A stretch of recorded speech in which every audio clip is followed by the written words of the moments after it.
astronomic journey, the ability to capture and use fire was a quantum leap. So too were the devices used to make the most of that heat. We discovered the wonders of building a special oven heated by fire. The stored warmth in the mud bricks being used to cook a whole variety of foods, from bread to meat to pizza.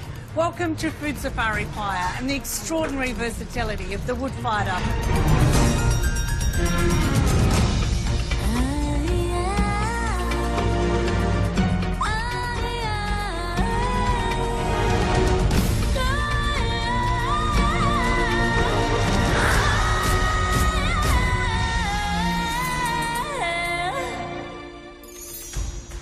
In this episode of Food Safari Fire, the magnificent perfection of pizza.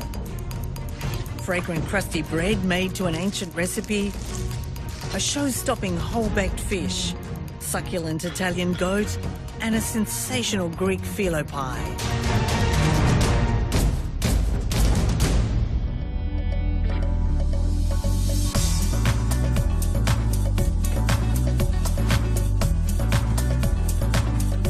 Wood-fired ovens date at least back to ancient Egypt and were conical structures built of stone and clay. They became so popular the basic design spread throughout the Mediterranean, where they're seen in many ancient archaeological sites. It should be square onto the gauge. Don't overwork it, just let it sit there and grab. Today, for people all around the world, the best part of their lives is not a swimming pool or tennis court, but a wood-fired oven. Many have built their own and have great satisfaction in creating something both useful and beautiful. What is the attraction of a wood-fired oven? Endless connections. It connects us to each other when we're building it, connects us to history when we're using it, and ultimately when you're cooking in it, of course, everyone comes around. One of the gurus of the wood-fired oven is an enterprising chef based in South Australia, Russell Jeevons. He wrote an introductory book on the wood-fired oven, and with a mixture of science and intuition, he's been building ovens for over 2 decades. Each brick's a half brick. The bricks are there to store the heat that you're creating with the fire. Gauge on, check the position, give it a tap. Every point that tool holds a brick will be equidistant from that centre point, so you'll get a perfect dome. Isn't that amazing? It's the key to building a dome. And so the hard bit surely is at the top. Yeah, but you'll have to work that out yourself. Oh, really? Yeah. You've got to buy the book, right? It'll help. For many years, Russell Jeevons owned and cooked at a unique restaurant in McLaren Vale, one of South Australia's prized wine districts. It was famous for its fresh, simple food cooked entirely in Russell's wood-fired brick ovens. Though the business is now owned by a former employee, Emma Baxter, the capacity and versatility of his ovens remains, and people still line up to taste heaven. Tell me how much you love this oven. I've loved it from the very first day. It changed cooking for me. I didn't have to dream anything up anymore. It told me what to do. You're constantly learning, constantly enjoying using it. And you cook different things at different stages of heat in this oven, don't you? Sure, yeah. At its hottest point, the bread goes in, bread comes out, cakes, pies, followed by roasts. In winter, I don't do it, but people used to put their children in. To keep them warm? To keep them alive. Really? When it was really cold. So Gee. the Hansel and Gretel story is not a false story.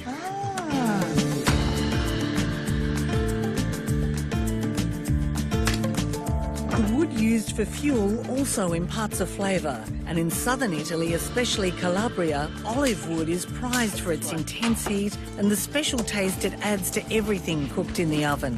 The tradition passed down through the generations. This one is the one I'm looking for because, see, they're much... Adelaide-based chef Salvatore Pepi couldn't believe his luck when he found his home backed onto a reserve where olive trees have been grown for over 100 years. Gathering the fallen branches to fire the oven he made himself. So as a Calabrese boy living in Australia, Yes. you need to have one of these, You do must, Why? yeah. The thing is, with the flavour of the things you cook in the oven, there is no comparison with anything. Salvatore loves to source the best ingredients for his cooking, finding fellow Calabrese farmers who grow authentic Italian varieties of vegetables.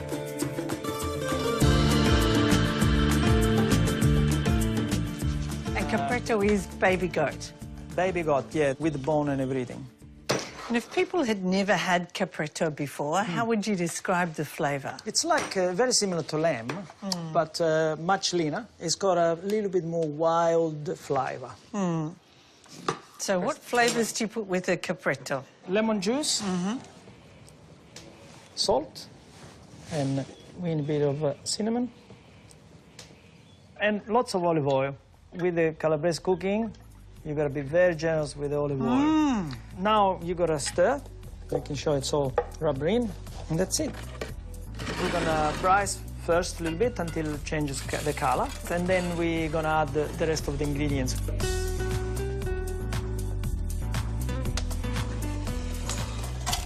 Wow, that looks beautiful. Yes, It's all it's golden already- crusty already. Now ready for the next step.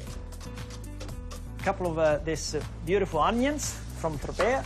So what makes these onions so special? Well, they're just very, very sweet. You can eat this like an apple. Now, eggplant. These are the Italian variety.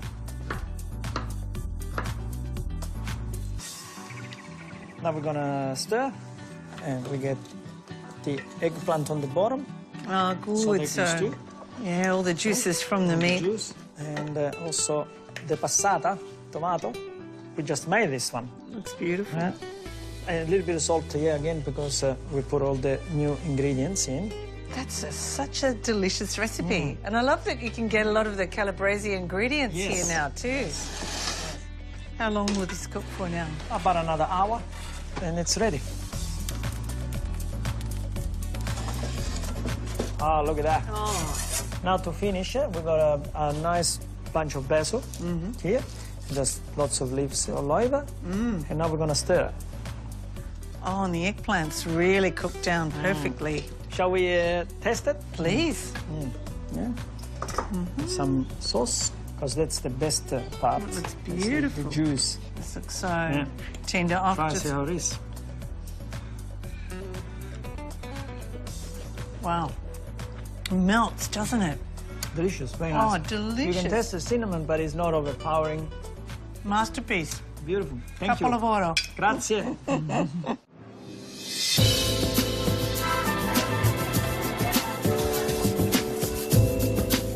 The Italians have been masters of wood-fired cooking for centuries, and in Naples, the pizza has evolved to something quite extraordinary.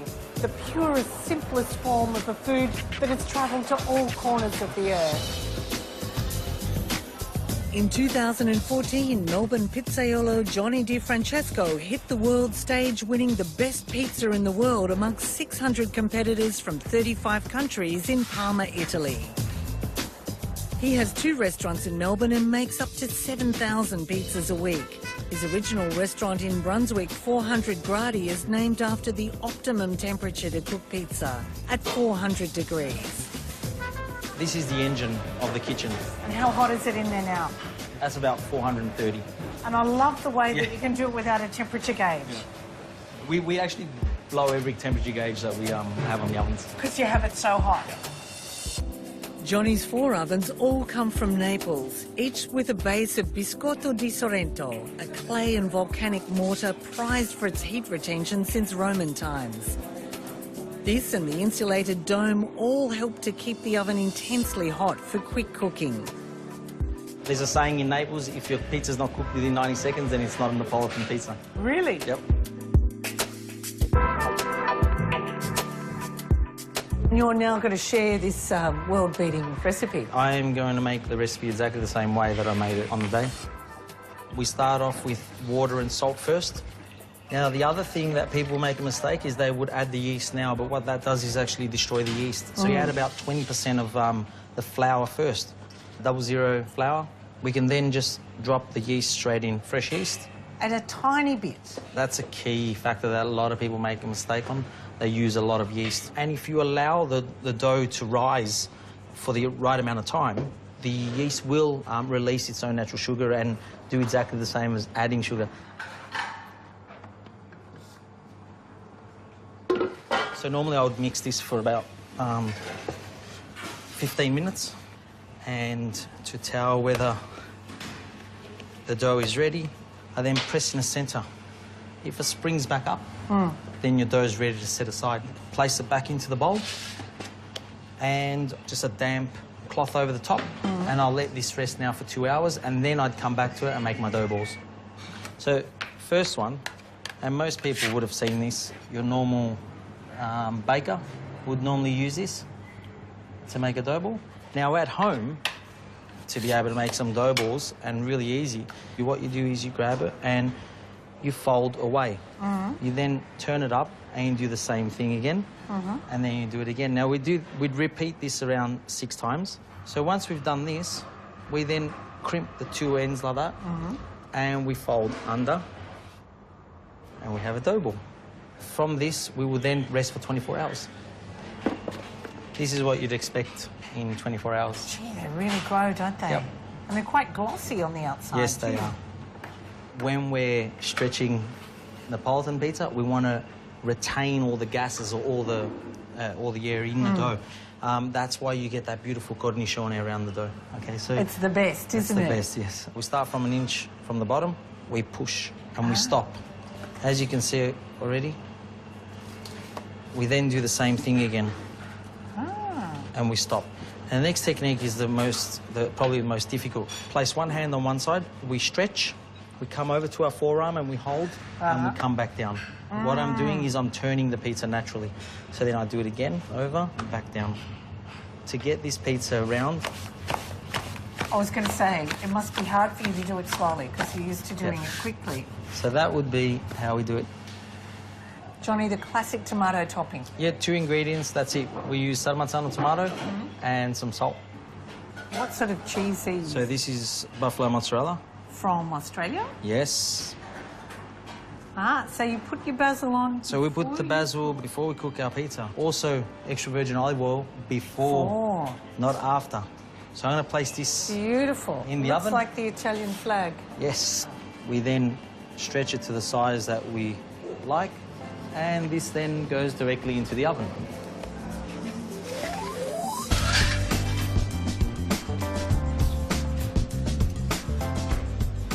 We'll turn it about 3 times. So what I'm doing is getting the pizza cooked evenly right around.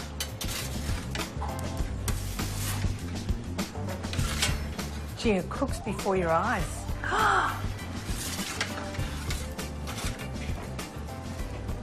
Wow. It's a work of art. I still get amazed. Do you? Yeah, I do. Like, especially when I see things like that. That just... So you're really happy yeah, with that? that's amazing. So, show me how an Italian eats pizza. So a real Neapolitan would fold this end as well. Ah, We've just trapped all the flavour in there, yum. and that's the best Okay. part. Johnny. It's delicious. Toasty and the melted cheese, but the base wins, doesn't it? Oh. Yeah. Many people dream of living closer to the earth. And with access to a community garden in the South Australian town of Wollonga where he lives, Russell Jeevons sources most of his vegetables and herbs. He catches his own fish and cooks it in his brick oven. This is my home oven. It's kind of an empty nester oven. Very simple, very lightweight, so the walls are quite thin, the floor's quite thin. Heats up quick. When you get a bit grayer, this is the sort of oven you want.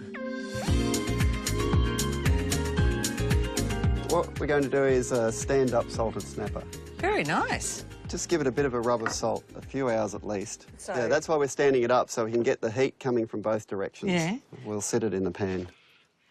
Very rich, tasty, late season vegetables, which need very little treatment.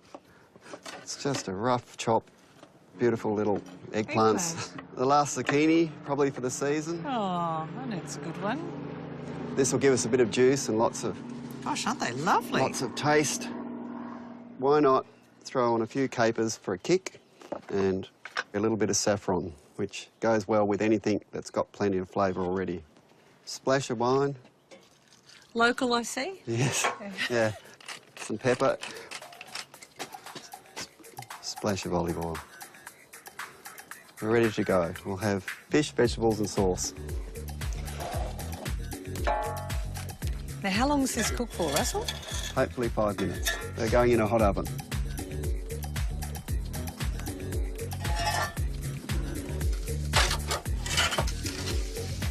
Spectacular. That's what we want. Lots of crispy bits, lots of colour, a high heat. Very nice.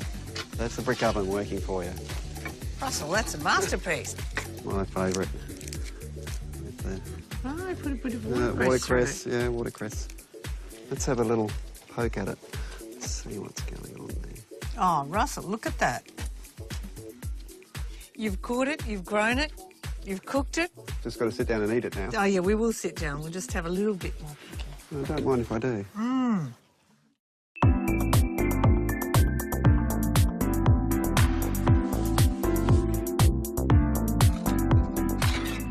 Every baker will tell you that the best use of the wood-fired oven is with bread, the warm stones giving a perfect crust, and the radiant heat working with the handful of simple ingredients to create something truly exceptional.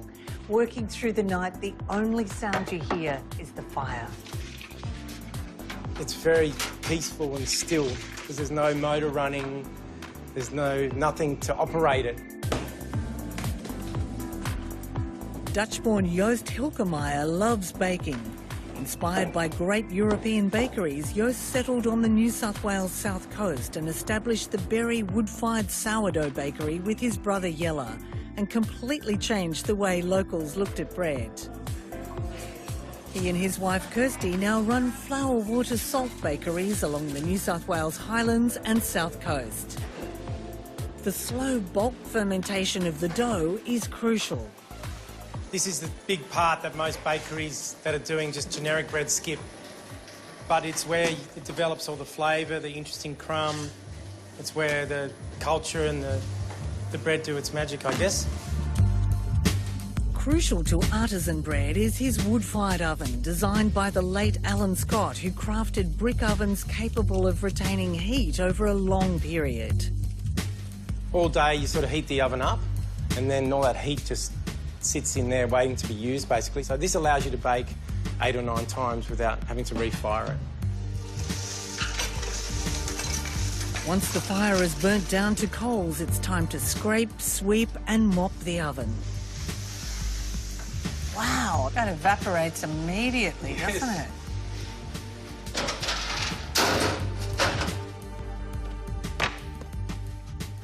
So these slashes allow the loaf to bloom without cracking, but also keep the shape. So how long will they take to cook? I think these might take about 15, 20 minutes. Is that all? Yeah. Wow, that's short for bread. Yeah.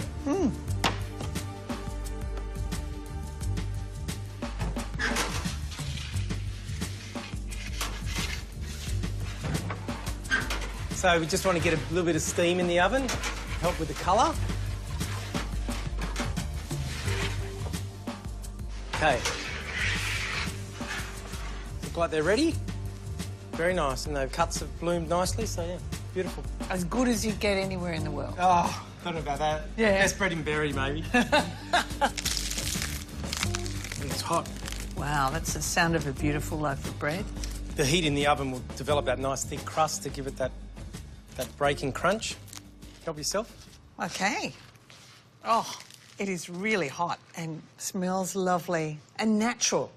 There's nothing else there, is there? No. It's just Flour, beautiful. water and salt.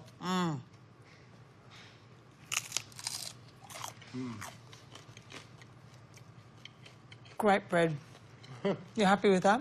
Yeah, it's very nice. How good is that? And it lasts too. That's right, last 3 or 4 days. Beautiful. This won't. No. Thanks, yes.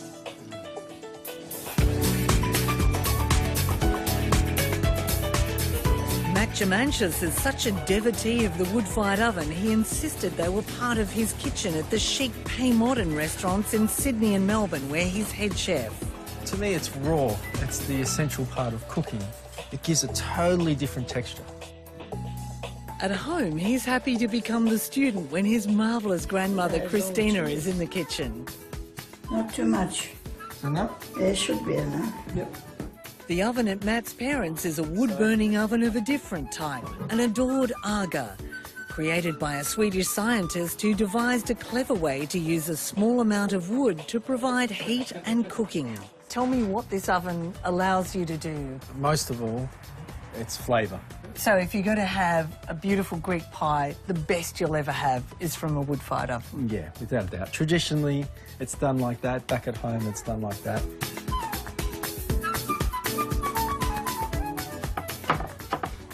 So I always start with the hardiest leaves first, which to me is my nettle, and we just let it stew in its own juices. So you're wilting them? Yes, exactly. Essentially, horta is really overcooked greens, you know? And that's how most Greeks like it, you know? Yeah. I call it now my 50 Shades of Grey. And then we'll start with our spinach. And then we'll add this sorrel. And I tend not to chop the sorrel. And then see how that's nothing else but its own juices just wilting away. But it's still dangerously green, Matt. I know, what's going on there? Maybe it's too fresh. So we just need to cool this down. And then we'll make our next stage of the horta. So we're just going to add about 3 tablespoons of really good olive oil. Our cooled down greens. Doesn't have to be super hot. We add our eggs, okay? So just 2 eggs, whisked up, and it can't curdle. We just have to thicken it. Like that. And now we just take it off the heat and we add a little bit of our feta, a sheep's feta, and we can see that it's nice and white. Now, is that Yaya's recipe? Of course, it's Yaya's recipe.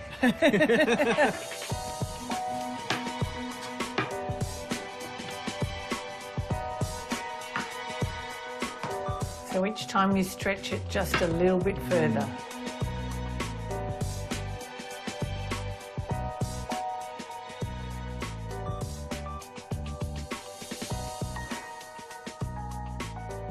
Isn't it nice? You can have 2 restaurants, but you're still the junior in Oh, definitely. your family kitchen. Without a doubt. You didn't mix it up, you naughty boy. You don't eat spinach and cheese separate. Sorry. You have to eat it together. Sorry. I'll do it again. Tell him off again. To the big chef. Today I'm the big chef. Yeah, you are the big chef today, without doubt. More cheese on top. Yep. No, you're the chef. This is another technique. Ah. So you have a ruffled surface. Yeah. How beautiful. Oh. Do the edges, which is To the edge. So you're turning and pressing and rolling at the same time. Yeah. Okay, the butter now. Not too much everywhere. Not too much. Okay. Matt, you're back to junior status. You're for the restaurant. You can't afford that. That's it, darling. That's Yeah. lovely. Great. That's ready for cooking. How long's the pie cooked for, Matt? This will take about 40 minutes. Look at that. Oh, it's done. Look at that. It looks magnificent. Yeah. Oh, when it sounds like that. Do you think we should just have some of this before we have anything else? Beautiful. Perfect. Flaky. Flaky, beautiful. Yum. Fantastic. Oh, thanks for sharing your grandmother. That's all right, isn't it? To you, Christina. To you. On our next safari, the furious intensity of grilling, Turkish kebabs, South American asado and Portuguese sardines.